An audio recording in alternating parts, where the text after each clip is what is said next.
welcome guys. This is going to be the very late Mothership judging video that we've been sort of saying we we're going to do, but due to Christmas and December being a bit of an odd time to actually like schedule times and all that, this is the only time we've been able to actually get something together. We had one of the judges who unfortunately wasn't able to be here. Their name was Dave, and we've got their notes as well, so we'll be referencing some of the stuff that they've mentioned. But if anyone does want to see the full notes from Dave, and also I'll introduce the judges in a sec, but Sinyi also has a bunch of notes for you guys that they will be putting up on their blog, so you guys can go and have a read of those once that's gone up. But yeah, so format will be literally the same as all the other game jams we've done, so we'll be giving a little bit of what we enjoyed about each of the games / modules, because obviously this time we're looking at TTRPGs rather than actual games that people have coded, and we're giving things that you can improve upon. Each of us are looking at different specialisms, so I will be looking more in terms of the graphic design and layout. Sinyi has got more of the in-depth sort of story, narrative, mechanic. That's what they've been looking at, so we'll give you feedback on. And then Ricky, who will also be referring to as West every now and then, he's been looking at specifically the music side. So Ricky will be more towards the end of the video, where he will be chatting about the music for Recordings from the Void and Gilgamesh, which were the two within the top 5 that had music within it. So I think that's pretty much it in terms of introductions, in terms of what we're going to do. So we're going to move over to introduce the judges. So Sinyi, would you like to introduce yourself? Yeah, sure. So hello, everybody. My name is Sinyi. I use they, them pronouns. Do with that information what you may. I'm a little cheeky bastard who happens to work in the cinema industry. I'm a professional director, screenplay writer. I've wrote in different mediums as well, so it varies from TTRPG to improv theater, whatever. And I'll be looking a lot into your narrative skills, and most importantly, how coherent the stories and themes come out of your modules. Thank you very much for that. Ricky, would you like to give yourself a quick introduction, and then we'll begin? Hello, everybody. My name is Ricky. Some of you know me as It's West. I am a audio professional that works full-time in the industry, not just video games, just kind of across the entertainment spectrum. I used to be a performance musician and tour all over the country. Now I run my own home studio and I write music and sound effects for video games.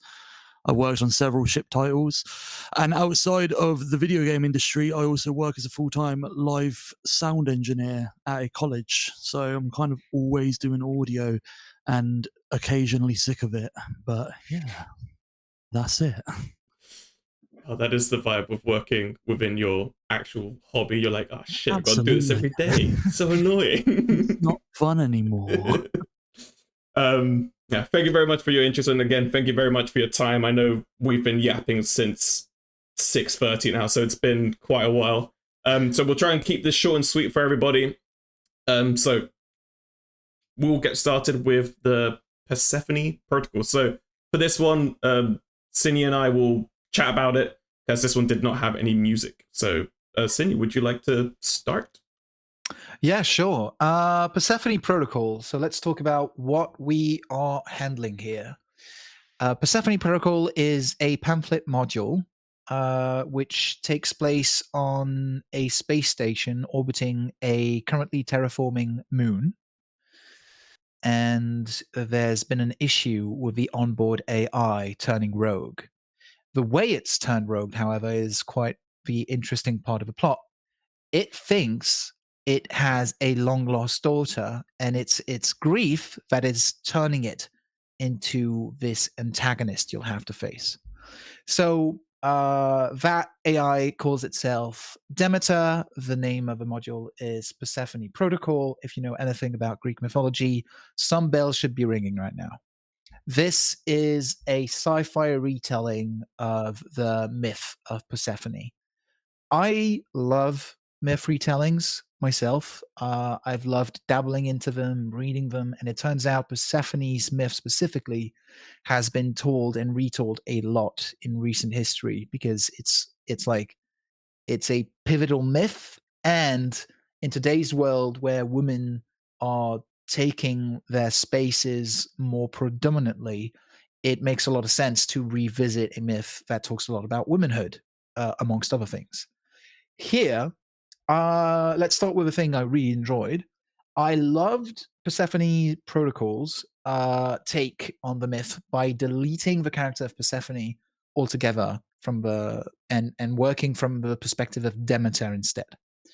So basically, Persephone is a character. By the way, we didn't really specify. Spoiler alert for every module we're going to talk about. If you want to play them, maybe don't listen to these in detail reviews. Yeah, I forgot to mention that. Sorry. Spoilers. You know what? We'll maybe we'll cut that bit just so you can put it in front. But no, that's okay. We'll keep it rolling. It's all good. I'll put big title on it or something. I really enjoyed the take of approaching things from a perspective of Demeter in terms of a myth. I think there's a lot to talk about a grieving mother, about what it is to actually be a mother. Do you need a child to be a mother? So that's a really interesting take. I think there was a lot to talk about in this, and I'm glad somebody's decided to approach that story. Now, here's my issue, and that's going to be my biggest critique for Persephone's protocol. I think the team behind this beautifully layout module is so in love with a myth, they were too attached referencing it. There's a whole lot of different references to pieces of this myth. There's 6 pomegranate seeds, sorry. There's the Hades team, kind of, who are the evil big baddies in the background. There's Demeter, there's Persephone, which is an AI you can create. There's the different season in the planet. And yeah, okay, that's all good and dandy. And clearly you fell in love with the story just as much as I have. However, when it comes to your story, the story within the module, I feel like it's lacking in focus. It's lacking in depth around the actual theme that you wanted to tackle, which is a mother's grief. So I wish, instead of having so many elements referencing that theme, I wish you had went a little bit more in depth with your original point, which was to take the myth from Demeter's perspective. Yeah, that's about it on the story side. I think I'll let you talk about the graphical design, Luigi. But I agree with the main take, which is that it's beautiful. I think it's really well presented. And yeah, hopefully I'm not going to be perceived as too harsh when I'm saying all of this, but please note that I really enjoyed the take.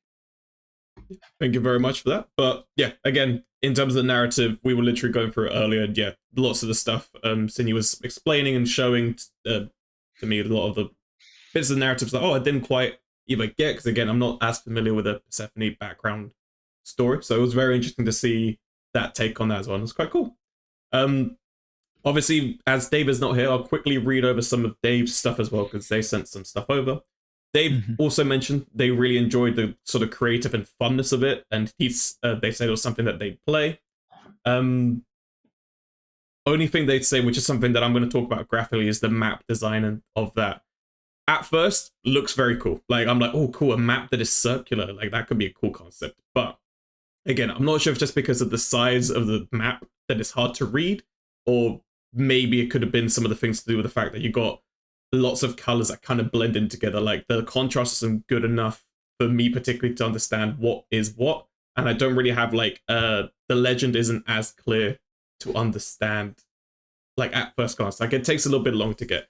Obviously, I'm sure with a bit more design iterations, you may have worked with something that like, again, as Dave said, and similar point that I had, which was maybe having something a bit more traditional, or having it be a little bit simpler than what it currently is.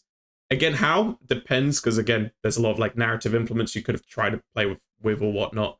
But again, the circular design, it looks cool in concept, but in execution, maybe didn't work as well to understand what it meant. However, again, play testing would only show if, how you can make that any better. That was literally it in terms of actual critiques for the map. In terms of other bits and bobs that Dave has said, let me just quickly read.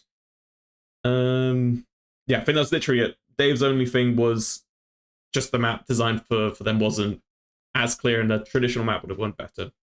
For me, I really enjoyed that for 2 pages you crammed a lot of information in, which obviously is a double-edged sword. It's clear enough to understand and to get in, like you got clearly where the story should start with your hooks in the first page, how the AI for Demeter should work, your goals, all of that is clear and works really, really well. My only critique would be using white text on black, which is notoriously hard to do. So again, there's no real biggie. It's just something you got to experiment with, and again, you got to play test. It's not the most legible, particularly on the second page on the bottom right. You need a little bit more like spacing between each of the lines to make it a little bit more legible for people with dyslexia, or for printing, again, if there's misprints or whatnot, depending on the quality of printing. It could cause some issues. So that would be my only like design critique for this one, because other than that, the illustrations are beautiful. I love it looks like it's all like digitally based. Like I can't really tell from this that anything was hand drawn and then added into like scanned in, but I love the illustration style. It fits really nicely, again, because I know we obviously had a theme of desolation. Like, even though the illustrations don't look as like gory or grotesque as some of the other ones that we'll look into, they still have that sort of like grungy sci-fi feel, which I feel ties into desolation in some way or another. But overall, it's basically really well laid out. Very easy to navigate. But again, just needs a bit of fixing or a bit of testing with the map, and sort of testing around with some of the white text on black, just to make sure that that's legible. Sorry, that's legible even when printed, or when if people have any other sort of reading impairments such as dyslexia or something like that. If I may, I will add in terms of design that I thought that Persephone's Protocol was perhaps the most coherent visually from all of the styles we've seen. Agreed. I think whilst it's grungy but not as gore as the rest, it is emotionally desolate. When you look at all of these characters, it really feels like the grief is covering all over them. So I really enjoyed that. And I wanted to say well done to the team. Yeah, again, very well put together. The 2 pages particularly very well put together. But yeah, that's Persephone Protocol. Let's quickly move on to Feast. All right, Feast. Do you want to try and give us a pitch on that one, or should I? I think you have the better DM pitching / narrative establishing like knowledge. Way to throw someone under the bus. Let's go. Wish me luck. Feast is a classic take on something that I really enjoy in horror, which is the haunted house in space. So Feast takes place in a desolate little station that was supposed to be a peaceful scientific research lab, which obviously turns wrong. Here, spoiler alerts again, we come after everything fell apart. The idea was to study, apparently, how humans reacted to isolation, and we later find out, more specifically, to dire circumstances in isolation. And one of the patients turns into this huge monster called the Hunger, and roams the station as its sole survivor after having cannibalized its old friends turned prey. And we will have to figure out what happened, and if possible, if lucky enough, survive. So let's talk a little bit about Feast. Feast is a lot of things. One thing is for sure, it's well made. It's incredibly well put together. It's beautiful to read. I will, again, let you talk about the illustration, but I personally really enjoyed them. I like the layout of the station itself. I think it's just overall solid, good writing.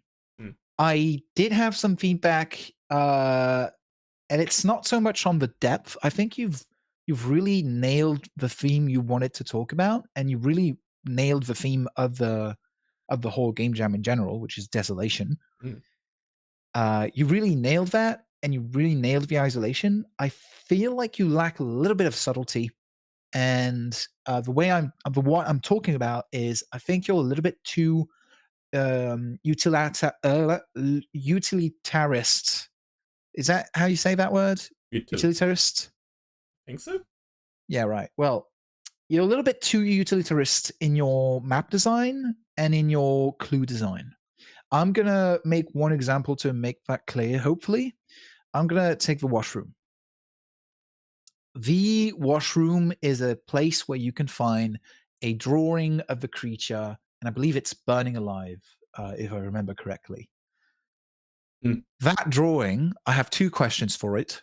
One, who drew it? Who took the time while he was chased by an incredibly terrifying monster to take a pencil in the middle of a wet room and draw it? Why did you do that? Like, I don't feel like it has a justification for being there, but fine. I'll take a bit of my suspension of disbelief to keep that peace here. But two, is it really useful? I don't think so. I think it's so on the nose that you want the players to hit that creature with fire that you've given them an additional clue, because there's enough clues to understand that information in other places. And you've given them that clue in their washroom, and I wish the washroom was just a washroom.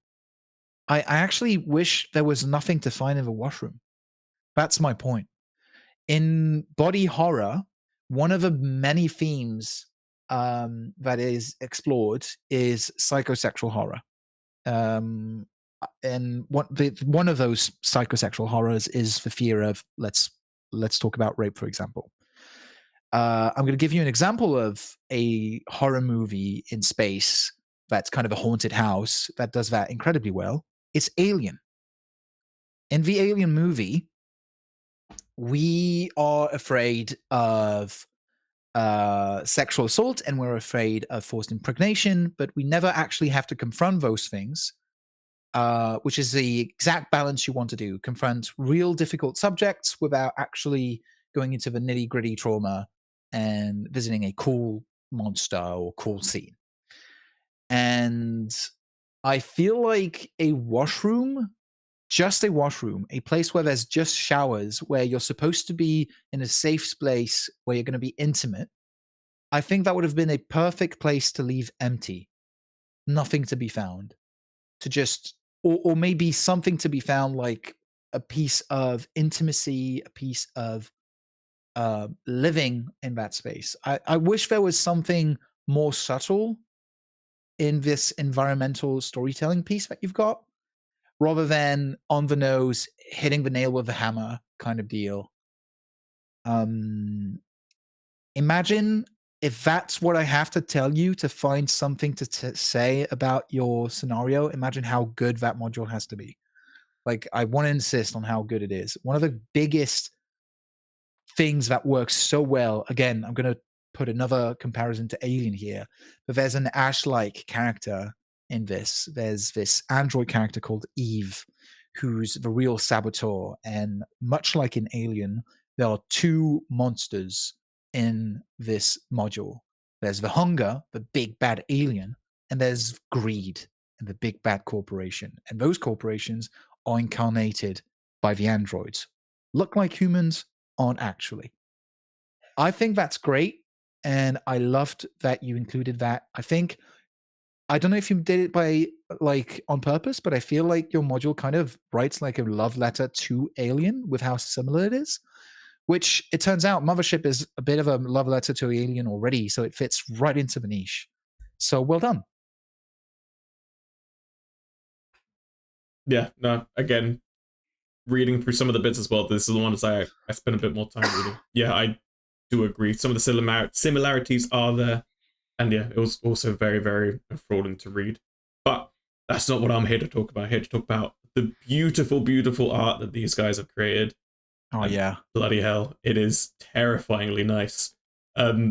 obviously the front cover, which I will obviously show a picture of as we are speaking, is just mesmerizing. I love the fact that you use basically just duotones, just like a mix of red and whites, and create something that is genuinely like terrifying to look at. Love the sort of hidden nature of it, that you can't see the full body of it. It's literally just a focus on the character. Beautifully done. Also love the font for it. It's legible, gives in that sort of like what's that Into the Forest game? There's also a horror game that has similar type of vibe. Either way, captured the vibe perfectly in that front cover. I know what I'm getting myself into. I know what I'm going to be doing. So I love that. In terms of actual layout, I feel like overall it was really, really well laid out. Like, even though there is some page flipping digitally, I feel like everything was laid out clear enough that I didn't have to get myself, like, mentally I knew where I was. I'll quickly read over Dave's. I'm also cautious of time. Where was Dave's? So yeah, Dave also mentioned that they enjoyed a clean layout, the nice art, and the map. Oh yeah, the map and the lock system that you guys had, that mechanic for the game, also very, very cool. But I think also Dave was agreeing with Sinyi on the fact that where is it? Okay, yeah, Dave was saying that they wish the writing was a bit more efficient, and one example of that is the switching between terminology test subjects. Oh, I didn't write the rest of the context in that. Whoops. But I remember what Dave said. Within your module, you reference the victims as either their full name or their test subject code. Which, like, it makes sense in every context where you would call them here or this or that. But when we're reading through a module and trying to prep, I wish it was always named the same. That way I always know who we're referencing to. All right, yeah, that's what it was. Yeah. Thank you for filling it, because I completely forgot to copy and paste that bit from page notes. I was like, hold on, this looks incomplete. That's fine. My bad. But yeah, overall, really well laid out. I think one of the other things as well with the map, I think Sinyi also mentioned this, where if you're going to fit the information in the map to keep it as centralized as possible, so you don't have to keep flipping pages. Again, this could be resolved with printing. We don't know what your views are for printing this, but I'm assuming there was going to be a booklet or a pamphlet. To have at least either some information to split the map in a way that you can have the information for each of those rooms with the text, so you don't have to constantly be flipping through bits. But yeah, other than that, the map is really super clear, easy to understand, and yeah, the lock mechanics you guys had were really cool. Oh yeah, again, I think my only critique is contrast again. This might come up again one more time, but I feel like these two had some issues with contrast, because red on red, though it can work, I feel like if you were to print this out, unless you had a printer-friendly version, which I think you guys, did Feast have printer-friendly? I do believe that Feast did not have a printer-friendly version. So Let me check right now. So, no, they did not. Okay, so yeah, if you were to create a printer-friendly version, might come out better, but even from reading here, it is a bit difficult to read some of the text, just due to the contrast of your page not being too well. Like, if you made the red a lot lighter, it'd be fine. If we just had everything in white with that dark text, that would be fine. But that's pretty much it. Other than that, pretty easy to navigate. It's easy to read through because it's all well bullet pointed, well indexed. Yeah, that's pretty much it for this one. Let's quickly move over to Into the Caverns. Into the Caverns. Yeah, we're going deep. There's kind of a theme going on here. There's a lot of horror, sci-fi, classic movies revisited. So if The Feast was revisiting Alien, but in a more body horror twist, Into the Caverns is very interested in The Thing and doppelgangers in general. So what happens in Into the Caverns is we are in a desolate planet in a research station that's being damaged by I believe, a rain of meteorites. Yep. And we, as the research team, have to evacuate through a unmapped cave system and try and reach another station so we can evacuate safely. What we don't know is what awaits us in those caverns. Bone shifters monsters capable of eating us and then taking our shape and imitating us. The question is, will we be able to recognize them? And let's jump into the critique. That question is never really answered. So I'll get into what I liked about it afterwards. But I do want to say, I feel like you haven't quite finished your module. It feels like you've got a banger idea of the thing kind of twisty, paranoiac kind of thing. And I think you've really understood what the thing is about. I think you know that the movie, is about paranoia, is about losing trust in everybody around you, and it's about self-isolation. You've got the right setup to do this. However, in terms of mechanics, I don't really have true mechanics to play the Bone Shifters, neither as a warden nor as a player if my character gets eaten and I have to replace it by a Bone Shifter. So that's kind of an iffy point. I think, since we're talking about Mothership, I think you'd be interested in, spoiler alert, Gradient's Descent's take on doppelgangers and how it can affect your psyche to never know if you are, in fact, the original or not, with its mechanic of the bends. Don't worry, it's a light spoiler. So have a go at reading that to give you a little clue as to what I'm looking for, which is actual mechanics, either by describing how they're going to lure these characters into being alone and eating them and then replacing them. And actually, I remember Dave pointing out that your characters, your NPCs, maybe don't have strong enough personalities to truly differentiate between them as actual humans and then them as bone shifters. So it creates this muddy kind of playground for the warden to try and tell their story, which is a shame because it's a pretty good story to begin with. And so to re-insist on what I enjoyed in the story is, first of all, I love The Thing. It's one of my favorite movies, and I think you had a really interesting setting. I think instead of exploring Mothership in space for the 1100th time, taking it onto a tundra-like planet, or at least in a cave system that feels desolate and that feels really isolating, is a great setup for the story that you're trying to tell. I think you understand, the team that's behind this understands both what the themes behind this is and what we would need to be put in place for the story to come into play, properly speaking. I just think you need a little bit more work into the actual mechanics. Yeah, thanks for sharing that story. Yeah, no, generally very, very interesting take on it. Again, I think Dave and I also really enjoyed the bone shifter idea, because for me, one of my favorite things in D&D is fucking around with mimics, and the amount of times I've been able to like write a fun mimic character to just mess around with the party and just make their life hell, or to make them paranoid as hell. It's such a fun plot device to use. But again, I feel like this is a common theme between all three of us. Dave said this as well. It's like it felt a bit too vague as to what the bone shifters actually do. From a mechanics point of view and a lore kind of point of view, if that bone shifter had a bit more how they played or what you could do with them, you could set up a lot more of a threat to the person. Because I think, even to quote Dave, I think they literally said that where is the tension is something that they wrote, because they don't see like the characters having enough tension or the monster not posing enough of a threat to it. However, they did enjoy like the fun. They did enjoy the ideas of it in general. I think that they personally just liked how straightforward it was just to sort of get into. But yeah, just needed that little bit more of a polish in the end of with the executions, just so to make everything tie in and be a bit more cohesive. In terms of aesthetics, like genuinely laid out pretty well, like pretty standard for what you'd expect from it. My main thing that I really enjoyed was the map. The isometric map, beautiful concept. However, one little flaw with it.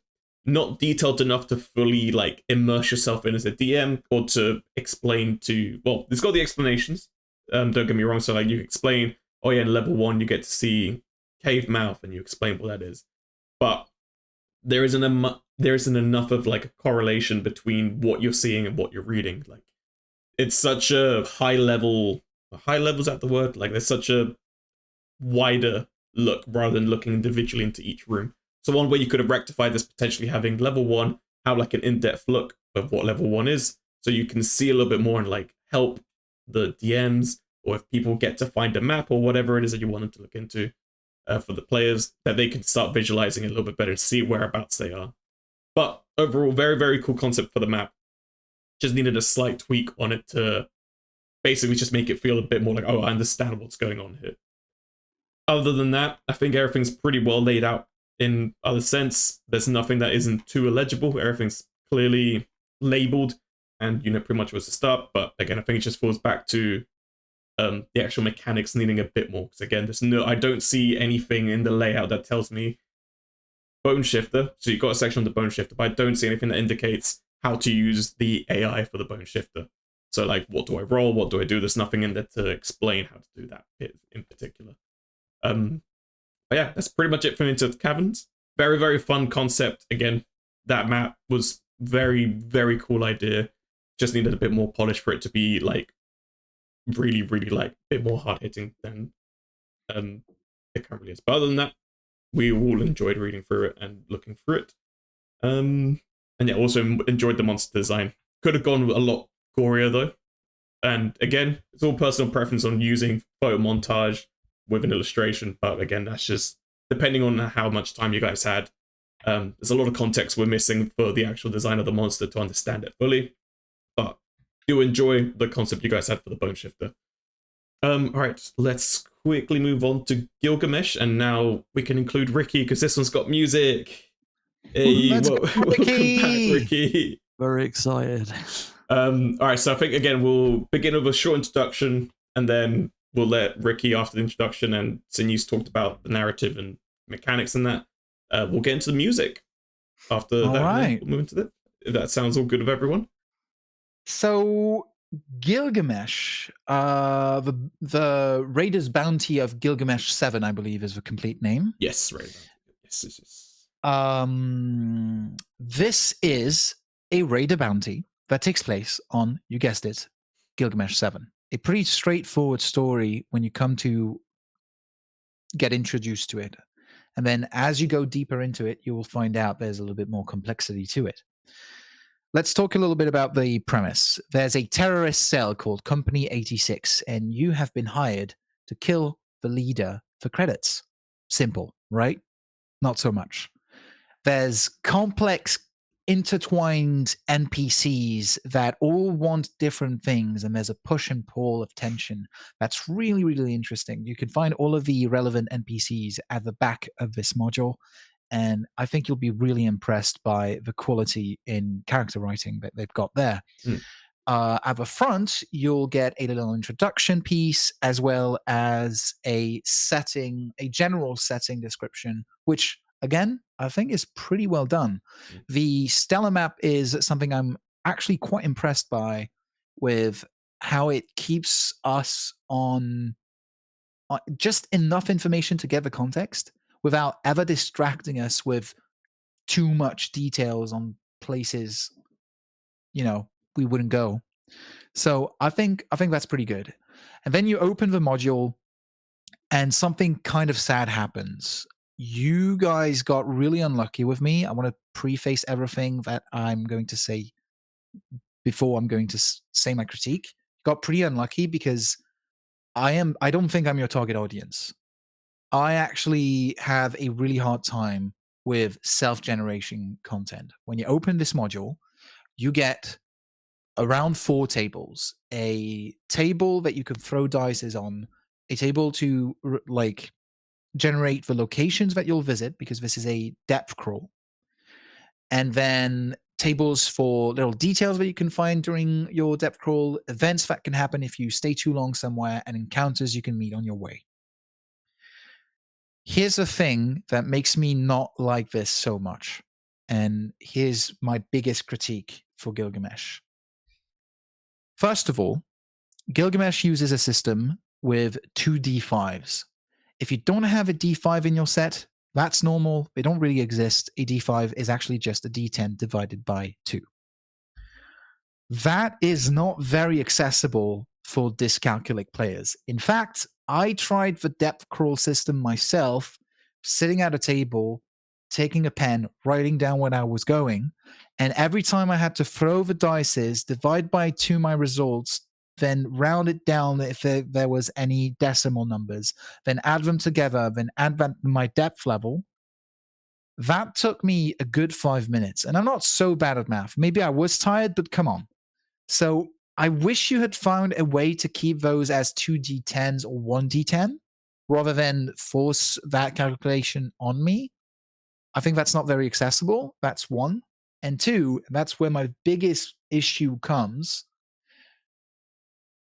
If your story is about desolation and about the abandonment of a colony, then I wish you had made a map. I wish you had intent in the way you placed those different locations, because the way you describe them, I can see real intent. I can see a story coming on in together, but you let the quality of a story be determined by randomness, and that loses me, unfortunately. Now, again, I'll insist, that's only my opinion. It turns out Dave actually really enjoyed your depth crawl, and we'll read what he had to say about it. In terms of what I disagree with Dave actually doesn't really enjoy how complex the different character issues have, like the different tensions between NPCs you've drawn. I think it feeds the story a lot. So I really enjoy the way you wrote this. I'm a huge fan. Again, spoiler alert, but at this point, you know. I like the fact that there's this clone story between Major 404 and Elias Sung. I think it creates a really interesting storytelling bit, and I think you can.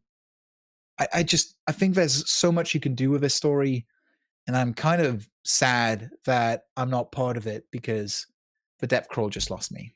Sorry, guys. That's all for me. Thank you very much.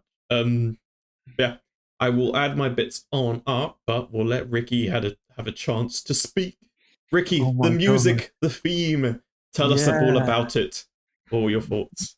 Okay, so the first thing that really stuck out to me with this theme is that it absolutely drips like mystery and danger. And obviously, like, approaching this whole thing, I wasn't paying too much attention to like the narrative or like the setting. I just kind of gave it a quick glance over and then listened to the music and thought, okay, what's the purpose here? And it seems like with most of these games, like the purpose is to have something relatively ambient, non-distractive, something that can play whilst you're playing, like something that sets the scene, adds to the mood. So this is one of the main things I'm kind of critiquing each of the tracks from the 2 different games that we're looking at for me. So yeah, this one is really sets the tone for mystery and danger, and it's the composer's use of like sine waves, of synthesis is really great. It really kind of like the instrumental selection is fantastic. Like I really like the bass in it. It's a really subtle bass. Most times when composers are working with bass synthesis, they tend to hoon the low end like crazy, and it kind of overpowers everything. But whoever the composer is really kind of had a subtle touch with it, and it stuck out in a mix. It sounded really nice, and it kind of captured that old kind of retro feel when it came to like horror music and whatnot. I really like the drone in it as well. Actually, no, I want to get to this point first. Sorry. That's all right. They make a great use of something called horizontal resequencing, which is something that Winifred Phillips talks about quite a lot. She's a really well-known composer in the industry. It's not just this soundtrack that does that. It's the other one too, but this one does it in a really nice kind of abrupt way where like it will like layer on instruments and then strip them away. And I think it sounds really cool. Some of the parts could have done with a bit of a better fade out. Some of the parts shouldn't have just stopped like as sudden as they did. But then like some of the layers sounded really good when they just like dropped out immediately. It's like, wow, okay, you're taking me to like the next section of the music. You're conveying a message, like the mystery is like dying down, or the danger is ramping up. And that's kind of the whole purpose of utilizing layers, is to increase the dynamics, increase the velocity, increase the stakes, quote unquote. So yeah, I really like the usage of the horizontal resequencing, and the composer did a great job over the space of like 2.5 minutes. It's not like an insanely long track to play, really. So being able to like use that in an artistic method, in an artistic way, is pretty dope. So yeah. So on to the critiques about the track. Dun dun dun. When the track starts, like the kind of body synth that comes in has an absolutely bonkers attack that just kind of jumps up. And I'm guilty of doing this a lot in tracks as well, and a lot of people are. And I understand these guys had like a time limit to do it in, so I kind of feel bad like pointing it out. But that is one thing I would have tried to like on top. Like if it's intentional, fair enough. If it's intentional, I like, my opinion, I don't like it. Like it's fine if you like it, that's calm. It just kind of jumped out at me, and I was like, whoa, what the hell is that? Like, but so I don't want to get too nitpicky, but like smoothing that over, have a nice like fade into the synth and set the tone. It's ambient music. You don't want anything to like jump out at you and like, you know, sound jarring in any kind of way. Another thing that I noticed that Sinye actually pointed it out to me is with the hi-hats in the track. There's like, they use like hat samples, and they sound good, but they're very loud and they have a lot of body. With this kind of theme, with the kind of like vibe you're going for, you want to kind of utilize a nice high pass filter to really bring out the high end and the brightness of the hats. And Sinye mentioned utilizing like bit crusher or like some form of distortion, some form of like downsampling, or like just something to make it sound nice and crunchy, and you know, that would fit the theme really, really well. So the hats didn't sound terrible. It's just that they could have done with a little bit more love, to sit in the mix a little bit better.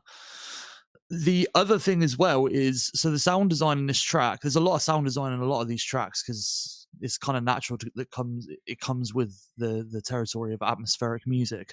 It's great sound design in this, really great choices of non like tonal noise. It is a bit thin though, like you could have laid it up a touch, like give it a bit more body. Yeah, again, that could be time restraints. I don't want to go too nuts on it and be like, oh, that's a terrible thing. Like if you're trying to get something done quickly, you don't want to spend forever on it. And then going back to like the consistent drone that's going the whole way through, it could have done with a more dominant chorus. And I've actually put in brackets in my notes tremolo with a question mark, because I can't actually tell whether you're utilizing chorus or tremolo on it. And you should kind of be able to like definitely define, this is a tremolo, this is a chorus, you know. It's got that sound, it's got a thick chorusy sound, or it's got that really wacky like tremolo warble, which is what you get with like retro sound and synthesis, especially in like the 80s. And I'm not sure if that's what you're sort of going for, but something more dominant, more definite, that kind of like sets the stage with that synthesis, if that makes sense.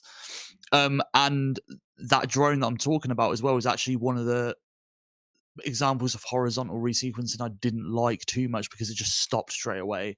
If you faded that out, it would have sounded like a lot better, like much better, and it would have kind of tied the track together better. But overall, I thought it was a banging track. I thought it really got the message across. It made me feel mystery and danger.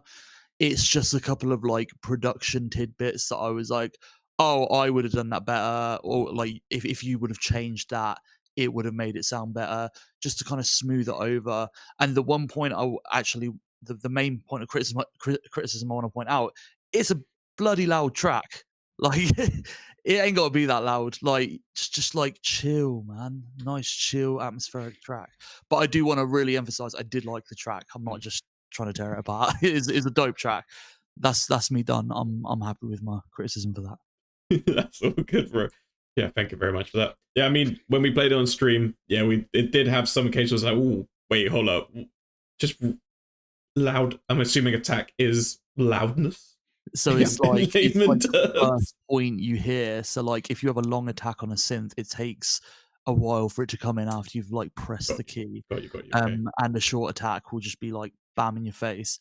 And okay. sometimes synthesizers will have like a bit of a peak where the sustain gradually goes down, but the attack is really like sharp and harsh. And it works for some like percussive instruments, but for something that's supposed to be a drone, it kind of feels a little bit out of place. Okay, that makes more sense hearing the technical aspect, because in like when I was edited, out this sounds like it should be something, but again, now I know what that means.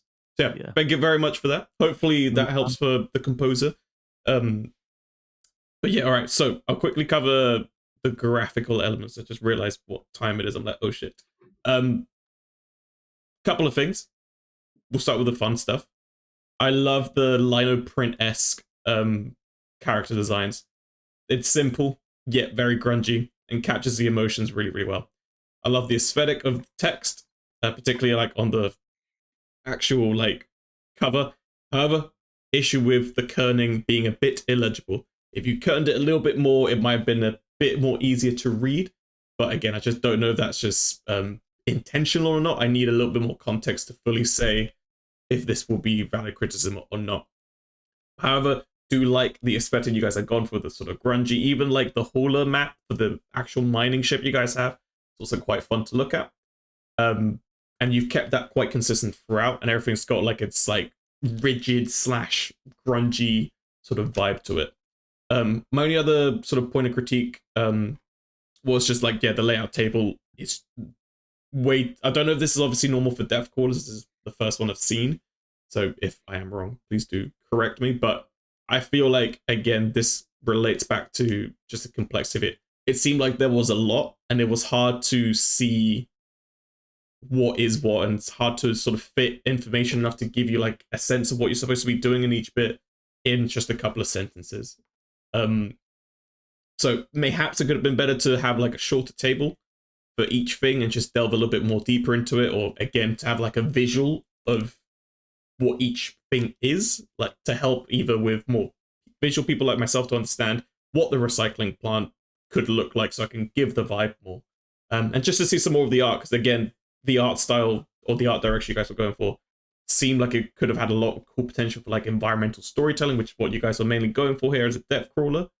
So it could have been fun to see either less bits of like generative content on the tables and have that spread out a little bit more. So say if you rolled a 4 and you got to the Necropolis pit, like obviously you have your little bit of description, but to see like a little image of it, or to see like aspects of that world would help a lot with the immersion aspect of it. Because again, at the moment, it's a lot of like quick short text bits and lines, and it's just hard to fully grasp what it could be about. But that's pretty much it on my end. And I think the last one is all music related, which is going to be I forgot the name of it. Recordings from the Void. The recordings from the Void, that's what it was. Void.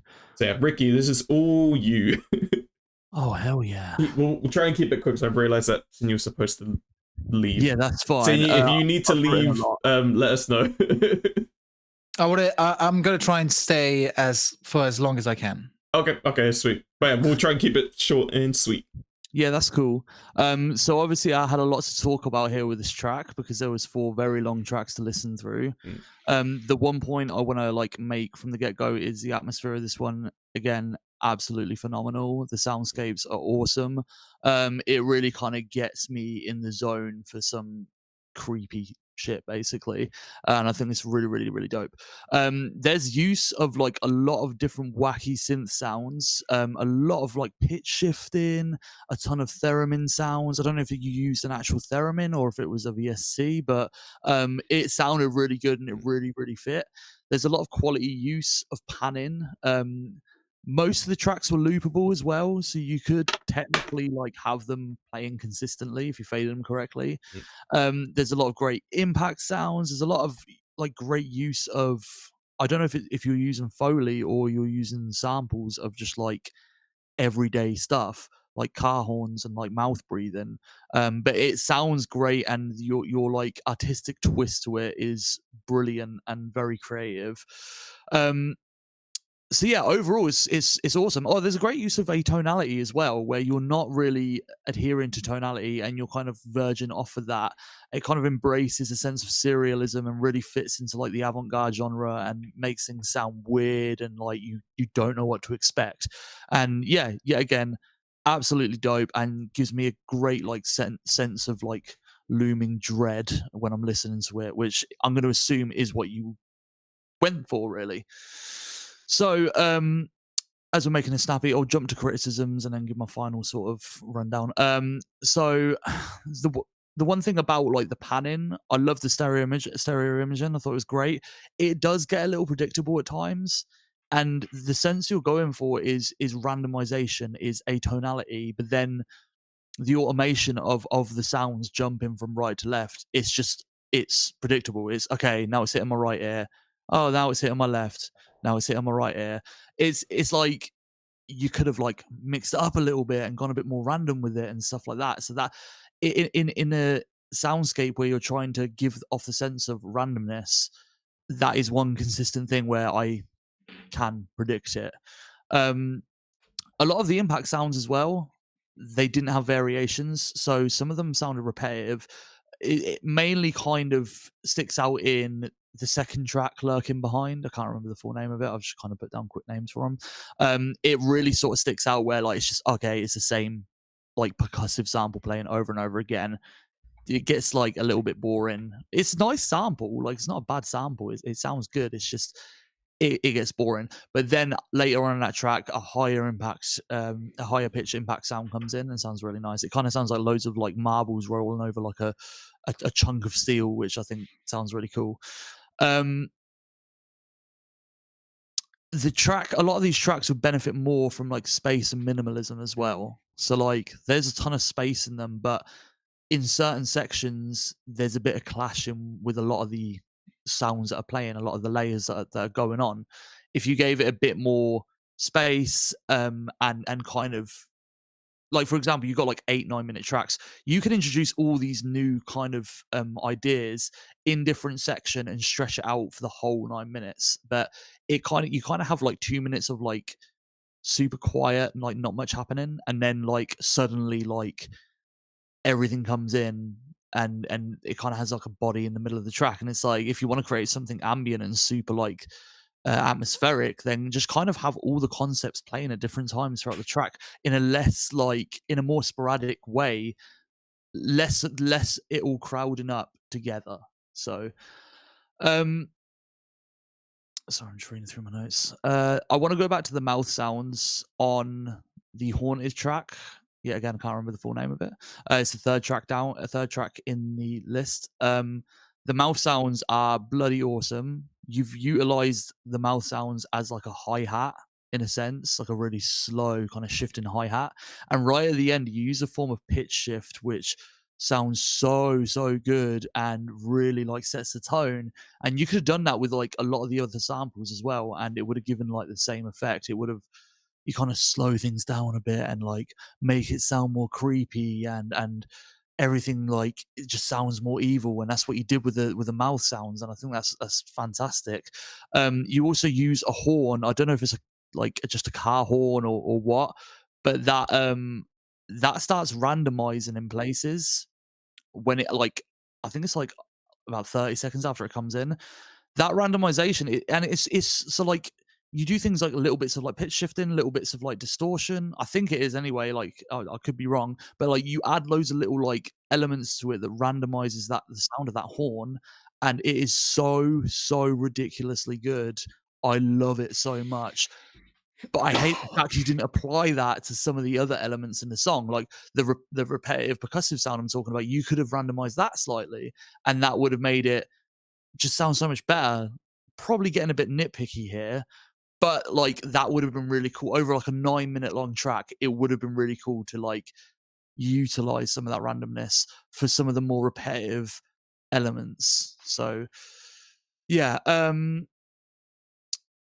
just running down to the next track. I like your use of noise as well. There's a lot of great usage of noise and just complete like move away from the tonality. You use noise. I think you use white noise at one point as well, and it just sounds really good because you're trying to convey the sense of dread, the sense of horror, and you're doing this by just introducing so many like foreign concepts to people that may not typically be used to something that sounds like so harsh. And sorry, one thing I actually forgot to mention, the first track as well, the point where the noise doesn't work too well is there's random bleeps that happen in the first track. And I get what you're doing with it. Yeah, it's atonal, it's weird sounding, it is like noisy, but they sound quite sharp and painful. And it would be really distracting to people trying to play. So like if you could like curve that in a little bit, like the randomness is good, the atonality is great, but like it's like hitting me in the ear like a pin, like to my eardrum, like compared to the rest of the mix. So I just rein that in a little bit, keep that weirdness, but like don't make it hurt. Like that's like weird. Like that would just like not weird in a good way. That would just like completely break the immersion if somebody's like, wow, this soundtrack's cool, but goddamn, my ears hurt because of this horrible bleeping sound. If it's going to be horrible, you have to make it horrible in like a tasteful, artsy way. You can't make it horrible in a ow, this fucking hurts kind of way, if that makes sense. So yeah, just like learning to rein it in, I think, and then spread out the weirdness in a nice even layer. Like when you're spreading sauce on a nice dish or on a lasagna, you don't let it clump over one place. You like to get a nice even spread, you know. Think of your music like lasagna, have it nice and evenly spread. You're creating the atmosphere and you want to maintain that atmosphere. Okay. I'm hungry now. Yeah, right. But it's with something like this, I don't have a ton of experience with tabletop. I do have a ton of experience with ambient music. So I'm going to assume the way that like tabletop works is not the same as like a video game. In a video game, you can use middleware to attach music to events to increase dynamics. Yeah. You can't have that with tabletop. So you got to keep the same level going the whole way through. You got to establish the theme at the beginning and keep it going the same level of dynamics that you're targeting the whole way through. Because you can't just like think, oh, at the 6-minute mark, I'm going to ramp up the stakes and make it sound super scary when like nothing's happening in the game. Yeah, it's like you're just like looking through some like wardrobes or something, and suddenly like the sounds are like going crazy and shit. It's like, man, I'm not even doing that much. So like with this, just keep the same level going all the way through. But like after, like, I'm going to move away from the criticisms now because there's nothing else really to criticize. This was still bloody awesome. What was the time limit for this jam? I can't remember. 2 weeks. 2 weeks. That is a lot of like super dope music to write in 2 weeks. So with the time restraints, you've done a phenomenal job, and there's so much I loved about it. And your use of resampling was just phenomenal, and I can't really critique too much other than what I've said already. It's just great. That's me done as far as I'm concerned. Good job. Sweet. Yeah, okay. So I think there's one more bit. A secret winner, which we are vetoing everything you guys have voted in for, because Sinyi found one particular submission called "The Branch Under Your Skin Snapped." And yeah, I believe that's the name. Sinyi has said that this is the one that they think is a winner overall from what they've read. Obviously, again, all subjective. But so yeah, I'll let Sinyi explain real quick. Let's talk about it. First things first. The number one voted by the community was Feast, and I think that's a great overall choice. I think Feast has a lot of content. The fact that the only thing I had to say about it was that I wish it was a little bit more subtle. It's just a question of re-editing it. Like, Feast deserves a number one spot in at least all of your hearts, if not all of your libraries. You should go and print it. However, turns out the branch under your skin has snapped, has gone and dig itself under my skin and then snapped. So let's talk about it. The branch under your skin has snapped, which I'll call it Branch for now, is a little pamphlet module that explores a very like well-known kind of theme, which is the zombie horde, except it takes it into a kind of a space station, if I remember correctly. What's really impressive is that in think 2 pages, so a pamphlet module, it manages to have a new mechanic, 3 detailed NPCs, 10 small minor NPCs you can cross paths with, a full story arc that's absolutely bonkers wild well written, and a full detailed map. What more do you want? Like this, like I'm sorry, I can't write that well. It's so impressive. Every single major character is described within a single line and additionally given a single goal, which creates natural narrative tension. The only thing I have to do for this is take this pamphlet, read it once, bring it to my table, done. No prep, I'm ready to play. This is incredible work. I am so impressed with both the quality of writing, the quality in game design, the intimate knowledge of how to write interactive storytelling, how to write characters to be interacted with and not just to create drama like you're writing a book. It's so... I have no words for how good this is. And to put the money where my mouth is, I'm not only going to buy outright this module, I'm going to print it and I'm going to play it at my table as an introduction for a campaign. I think this is absolutely bonkers wild good. If I had to give one criticism, one nitpick that I have about it is, one, technically your map legend is not complete. You are missing one little element, which is to re-explain what the horde level indicator is for your legend to be completely concise, so that when I turn the page, I don't have to try and guess what those numbers mean. For those who haven't read that module, this is an incredibly small nitpick. It's like saying, technically, I don't know what the color red means on my map to tell me that France and Belgium and England are the same country. This is like incredibly nitpicky. And in terms of what I like about the module is, please hire me. Like, please let me work with you. What the hell are you doing? Like, tell me what your secret is. I don't know if you have a genie lamp or something, but I want the same thing. Jesus, guys, this is over the top good. And yeah, to add a little bit as well, because I was looking for it, I think we were even talking about the image that they used for the sort of selling point. Literally encapsulates the themes, what it was about, all neatly into one illustration, which I thought was beautiful. It's perfect. Yeah. You guys did an outstanding job, and again, flew under the radar. Again, got lucky that Sydney happened to have read through a lot more than the top 5. So yeah, we'll give you guys a big shout as well, just to let you guys know. Just to preface, I know this has been over an hour of recording, I've just realized, which is going to be extremely interesting to see how I edit this together. But yeah, again, there are no winners really or tops in here because every module is so different and had different elements to it. But again, I think the main thing was, like, did you encapsulate that feeling of desolation? Was the writing good? Was everything concise? It's the main things you got to take away from what we've spoken about. But yeah, I think we'll probably have to end it there, just so everyone can prepare for tomorrow, unless you got one more thing to add. I'll add one last thing, but then you can cut it out if you think it's not relevant.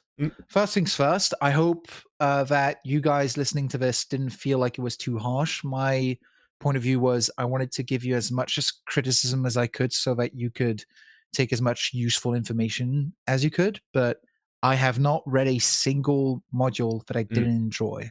I think you did great. Yeah. I think the fact that you did it in 2 weeks is absolutely a impressive feat. And I'm really thinking about my words here. Impressive feat is the word. I think every single one of your modules should be worth a playthrough. And I hope for those of you that I've given feedback to, I hope you guys take that feedback and revisit a little bit those modules, because I think you can push it just a little bit more to make it even better. And I can't wait to see where you're taking us next, whether with those modules or your next modules. I can't wait to read those things. And I'll be publishing some in detail reviews with more criticism on my blog at some point in the future. If you're wondering what my blog is, it's called System Failure. I'll give the link when it's actually ready, because I'm opening the blog specifically to give you guys feedback. So when the feedback is ready and published, I'll give it to Luigi, and you'll be able to check it out through the Discord. Yeah. Sweet. I was going to do outros as well, so that's a nice segue for you, Ricky. What's your little thing? What are you doing next? What would you like the people to know? I'm going to steal the outro from cold ones, wrong one, hot ones. Well, I haven't watched that, so what do you mean? Like, what am I doing personally? Yeah, like what do you want people to look out for you? What are you doing like outside of this or related to it? I'm so sorry, guys, but I'm gonna take that to actually leave because I'm super late. Man. That is Bye, all right, man. guys. Take Thank you so much for your time. See you later, mate. Stay safe. Nice. Close us out then. What would you like? Okay, cool. Where can people follow you? Where can they find more of your work? Yeah, calm. So I just want to really quickly echo Sinyu's words first and just say I think, despite the criticisms, the composers did an absolutely phenomenal job. I want to really, really accentuate that. I think they were fantastic. I'm very nitpicky. I've got very high standards. I like to yap a lot. That is it. I think they both did a great job, and I just wanted to really, really kind of go through it with a fine-tooth comb. And yeah, like Sinyi said, 2 weeks time is not a lot of time to do stuff. So yes. And now moving to the outro, I would like to talk more about what I'm doing after this, but a lot of the work that I do is actually under NDA right now. Oh yeah, I forgot. Yeah, so I forgot you're all under NDA. But I've got a lot of like really cool, interesting collabs coming up with some great artists from around Europe. That I'm hoping to drop over the next quarter, and I've got a ton of like portfolio pieces I'm kind of dropping out as well. So if you can find me on Instagram, westray_noise, give me a follow and check out some of my work, and feel free to send messages critiquing it if you want, because I love criticism. It makes me a better composer.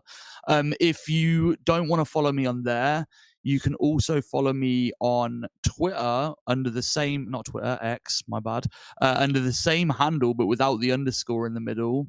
And you could also follow me on SoundCloud as well, where I just drop tons of random shit, which isn't like necessarily all like that great, and I will end up deleting it a lot. But it will be under the name West.